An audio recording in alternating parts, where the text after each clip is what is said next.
को संबोधित कर रहे हैं, आपको सीधे यहीं लिए चलते हैं। मैं आप सबका हृदय से अभिनंदन करता हूं।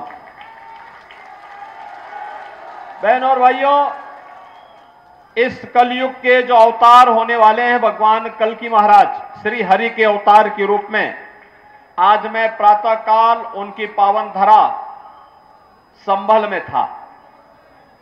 संभल से बदायूं गया और मुझे पता लगा जब मैं संभल में पहुंचा था तभी फरीदपुर में ये भीड़ यहां आ चुकी थी और पिछले 2 घंटे से आपने उत्साह और धैर्य के साथ यहां पर भारतीय जनता पार्टी के प्रत्याशी को अपना आशीर्वाद देने के लिए आए हैं। सचमुच यह हम सबको अभिभूत करता है। मैं इसके लिए आप सबका हृदय से अभिनंदन करता हूं, मैं आपका स्वागत करता हूं। बहन और भाइयों, चुनाव के तीसरे चरण में आपको मतदान करना है।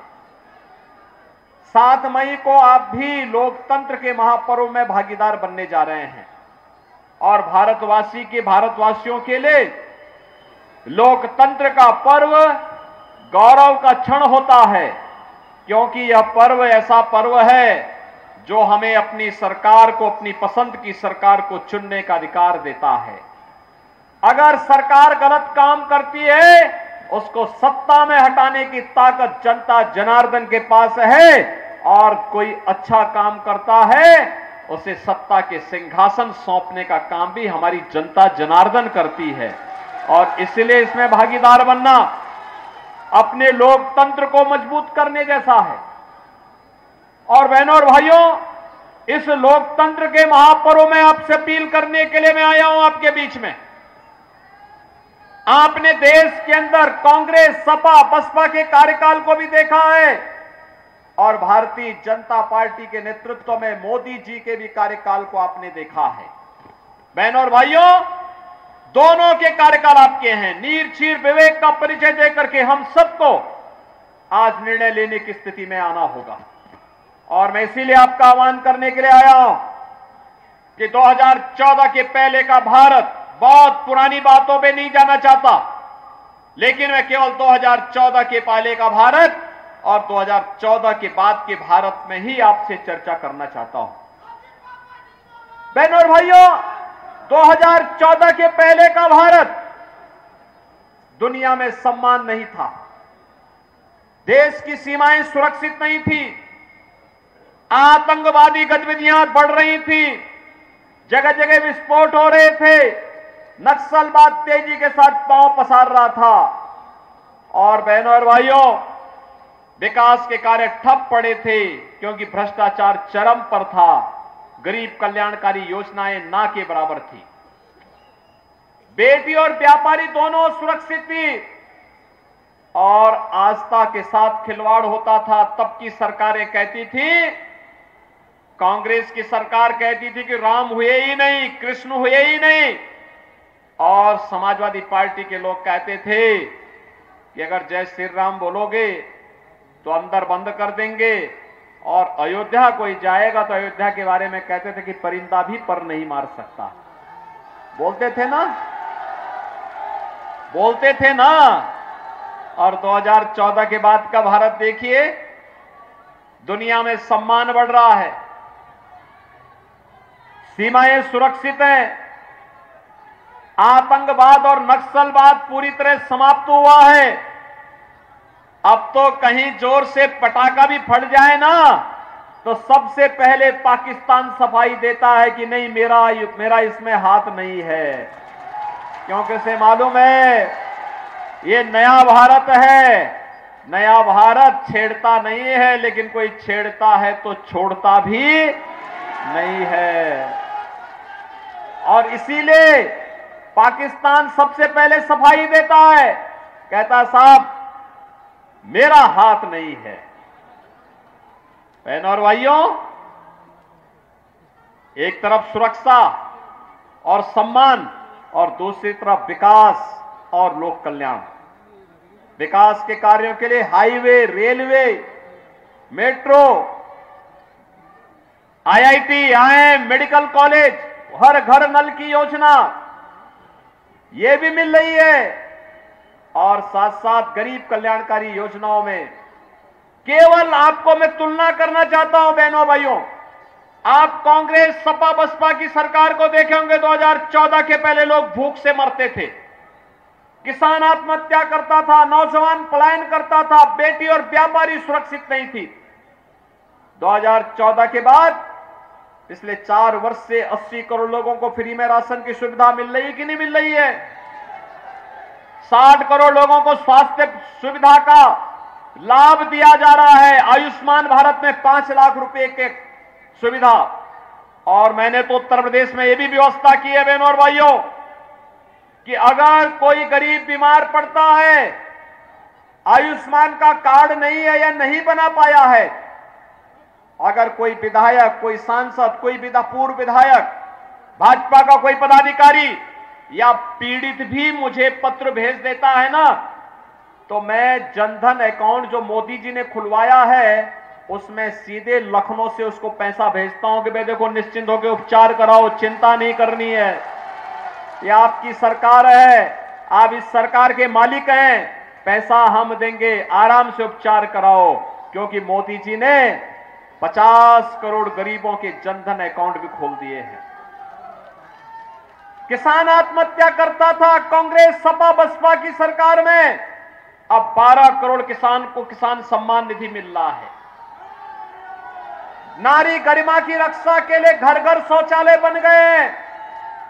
और पहले तो ये कांग्रेस और सपा बसपा के लोग कैसे थे, रसोई गैस देते नहीं थे, केरोसिन ब्लैक हो जाता था, और अगर पर्व और त्योहार के दिन किसी ने अपने घर में रसोई गैस का सिलेंडर रखा है और सिलेंडर समाप्त हो गया और वो सिलेंडर लेने के लिए गया, सिलेंडर तो मिलता नहीं था, या तो पुलिस की लाठी बजती थी, और अगर घर सुरक्षित आ ही गया खाली सिलेंडर है तो घर में बेलना की मार अलग से पड़ती थी।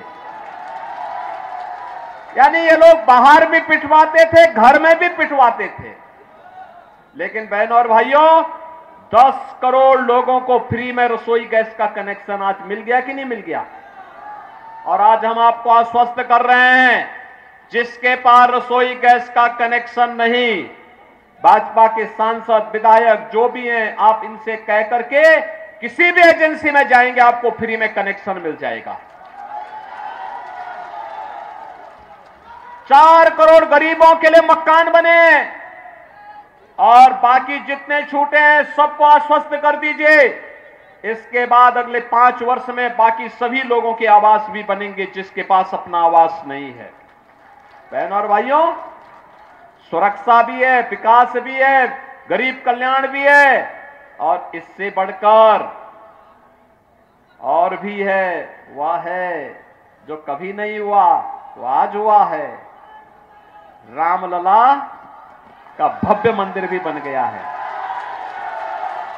बन गया है ना? क्या ये अयोध्या में रामलला का भव्य मंदिर सपा बसपा कांग्रेस के लोग बना पाते क्या? बना पाते क्या? ये लोग तो बोलते थे राम हुए ही नहीं, और जब राम मंदिर बन गया अब कहते राम तो सबके हैं, बोलते हैं ना? ये दोहरा चरित्र है इन लोगों का, ऐसे ही बोलेंगे। चुनाव जब आएगा तो आपके पास आएंगे कि आपको कहेंगे आप माई बाप हैं, और जब चुनाव के बाद फिर आके जब आपको पहचानेंगे भी नहीं, कहेंगे कि साहब वो फिल्मी एक गाना था ना, क्या था वो, कि क्या मेरे अंगने में तुम्हारा क्या, यही बोलेंगे ना। ये सपा बसपा कांग्रेस के लोगों का यही काम है, ये झूठ बहुत बोलते हैं। और मैनिफेस्टो किस प्रकार का बनाया है?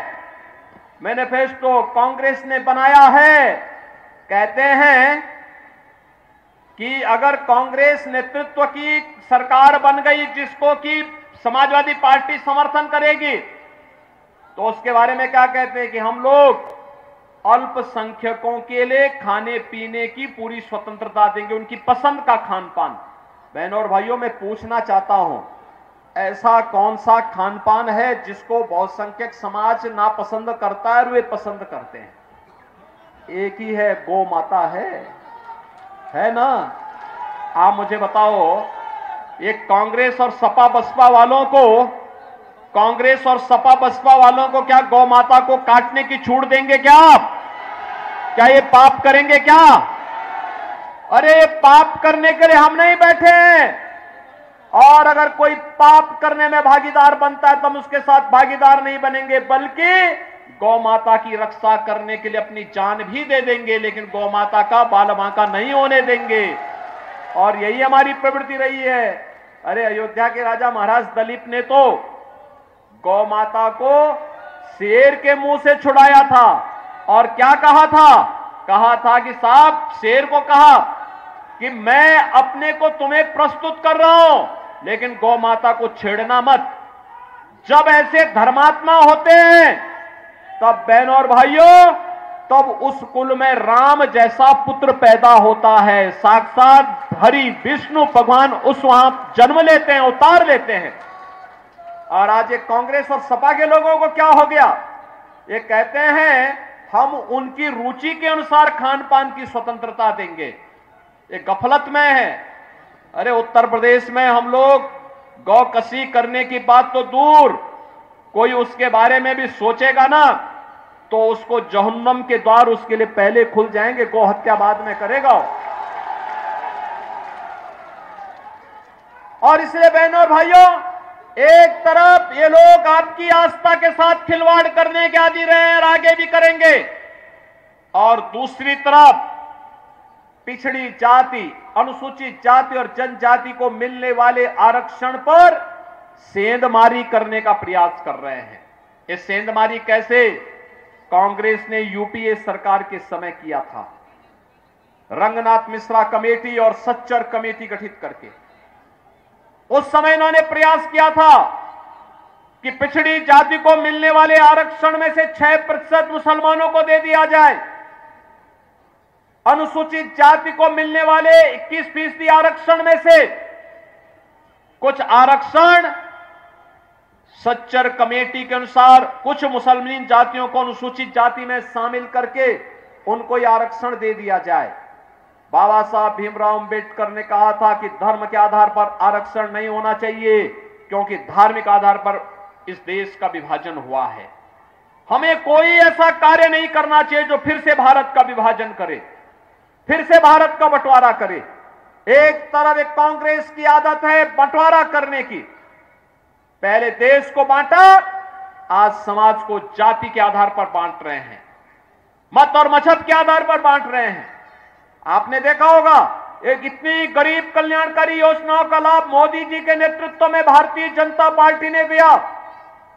किसी का चेहरा देख करके, किसी की जाति देख करके, किसी का मत और मजहब देख करके, सबका साथ और सबका विकास के माध्यम से ही यह योजना सभी देशवासियों को दी गई।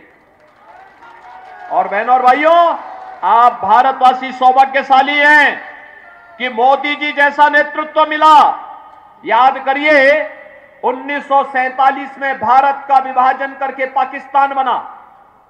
पाकिस्तान की कुल आबादी 23-24 करोड़,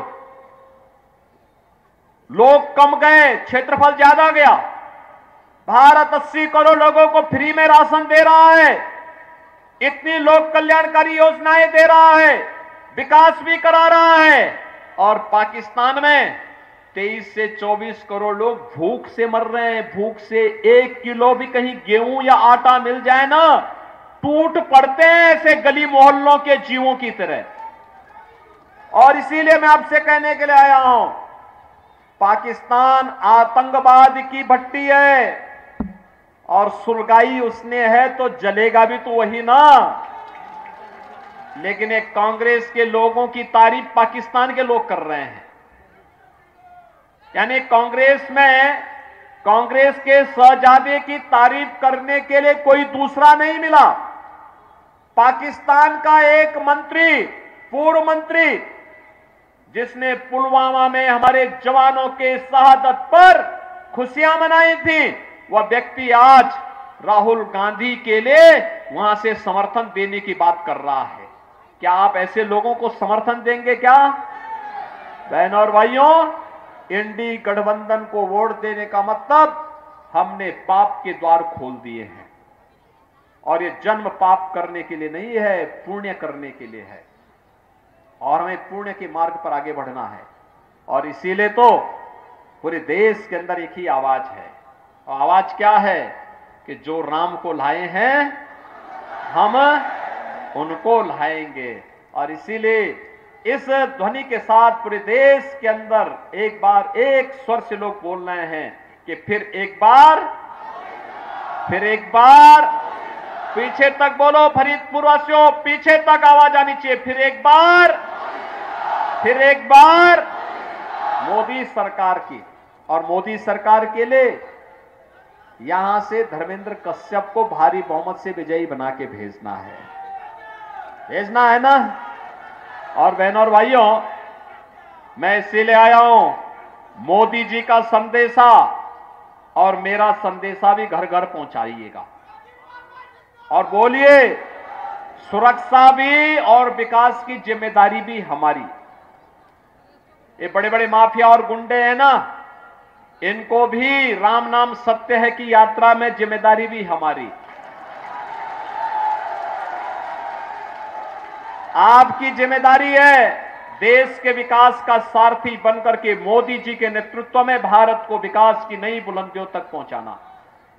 और हमारी भी आर्थिक इच्छा यही है, आत्मनिर्भर भारत बने। आत्मनिर्भर का मतलब हर माता, हर बहन, हर नौजवान, हर किसान, हर श्रमिक आत्मनिर्भर होगा। विकसित भारत का मतलब हर माता, हर बहन, हर नौजवान, हर व्यापारी, हर अन्नदाता किसान, हर श्रमिक और समाज का हर व्यक्ति विकसित होगा। क्या विकास कौन नहीं चाहता? हर एक का विकास होना चाहिए। और उस विकसित भारत की इस यात्रा को आगे बढ़ाने के लिए मोदी जी आवश्यक है, और मोदी जी के लिए धर्मेंद्र कश्यप आंवला से आवश्यक है। और इसीलिए आए हैं। 7 मई को चुनाव है। बहनों और भाइयों, केवल 3 दिन का समय आपके पास है, 4, 5 और 6। 5 तारीख की सायंकाल चुनाव प्रचार बंद हो जाना है और 6 तारीख को आप केवल घर घर जा पाएंगे। 7 तारीख को सुबह 7 बजे से मतदान होना है। आपसे मेरी विनम्र अपील है, अगले 3 दिन घर घर जाकर के धर्मेंद्र कश्यप बन करके, मोदी जी और योगी जी का प्रतिनिधि बन करके एक एक घर में जाकर के बताइए, जगाइए, देश के लिए, आने वाली पीढ़ी के लिए, विकास के लिए, सुरक्षित भारत के लिए और विकसित भारत के लिए फिर से भाजपा आवश्यक है। और उस भाजपा के लिए आपका आशीर्वाद आवश्यक है। लेकिन यह तभी संभव होगा जब आप चुनाव के दिन जागरूक होंगे। आप चाहते हैं ना मोदी जी प्रधानमंत्री बने? सभी लोग चाहते हैं, सभी लोग चाहते हैं। तो मोदी जी के प्रधानमंत्री बनने के लिए धर्मेंद्र कश्यप भी आवश्यक है। और धर्मेंद्र कश्यप के लिए आवश्यक होगा कि चुनाव के दिन सुबह 10 बजते बजते आधे वोट पड़ जाने चाहिए। सहमत हैं? सभी लोग सहमत हैं? धर्मेंद्र कश्यप को भारी बहुमत से विजयी बना के भेजेंगे। पूरा फरीदपुर, पूरा आंवला, जहां तक मेरी आवाज जा रही है सभी लोग बोलेंगे। सभी लोग सहमत हैं?